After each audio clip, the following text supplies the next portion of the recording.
Head master వస్తున్నాడంటే పిల్లలు భయపడతారు. Police boss వస్తున్నాడంటే పోలీసులంతా అటెన్షన్లోకి వస్తారు. అదే పరిస్థితి ఓ పార్టీలో కూడా కనిపిస్తోందంట.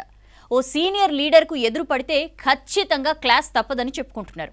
ఆయన వస్తున్నాడని తెలిసినా ఆయన దగ్గరికి పోవాల్సిన అవసరం వచ్చినా లీడర్లు గడగడలాడుతున్నారట. ఏం అడుగుతాడో ఏం చెబుతాడో అని టెన్షన్ పడుతున్నారట.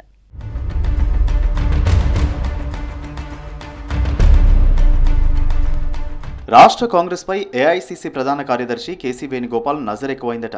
ప్రభుత్వం కమిట్మెంట్తో పనిచేస్తున్నా గ్రౌండ్ లెవెల్లో చెప్పుకోలేకపోతున్నారని గరమయ్యారట కేసీ.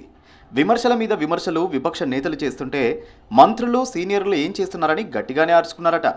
స్ట్రాంగ్ కౌంటర్ ఇవ్వడానికి ఎందుకు భయపడుతున్నారని క్లాస్ ఇచ్చారట వేణుగోపాల్. ప్రతిసారి సీఎం రేవంతే స్పందించాలంటే ఎట్లని ప్రశ్నించారట. సొంత పార్టీలో రహస్య మీటింగ్లు పెట్టుకునేదాకా పరిస్థితి రావడంపై కూడా సీరియస్గానే రియాక్ట్ అయ్యారట కేసీ వేణుగోపాల్. ఇంటెలిజెన్స్ వ్యవస్థ ఏం చేస్తున్నట్లని అడిగారట. పార్టీలో ఉంటూ పార్టీ విధానాలని తప్పుపడుతున్న లీడర్లపై ఫోకస్ పెట్టారట.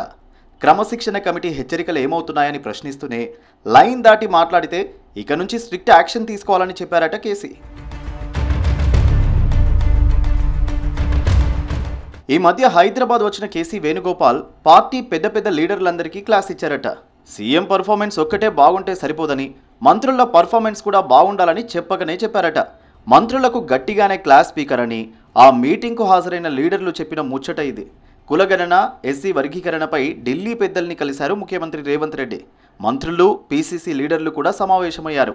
రాహుల్ మాటతో రేవంత్ రెడ్డి కులగణన చేశారని, ఎస్సీ వర్గీకరణ సక్సెస్ చేశారని సీఎంను అప్రిసియేషన్ చేశారట కేసీ.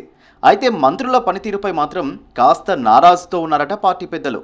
సీఎం వేవ్ లెంత్లోనే కేబినెట్ అంతా పనిచేయాలని హెచ్చరించారట కేసీ వేణుగోపాల్. ప్రభుత్వం పార్టీ సమన్వయంతో పనిచేస్తేనే క్యాడర్, లీడర్ వ్యవస్థ గాడిలో ఉంటుందని గట్టిగానే చెప్పారట. ప్రతిపక్షాలకు ఛాన్స్ ఇవ్వకుండా ప్రతి ఒక్కరూ మంచి వాతావరణంలో మంచి పాలన అందేలా సీఎం, మంత్రులు సహా ప్రతి ఒక్కరూ పనిచేయాలని గుర్తు చేశారట వేణుగోపాల్.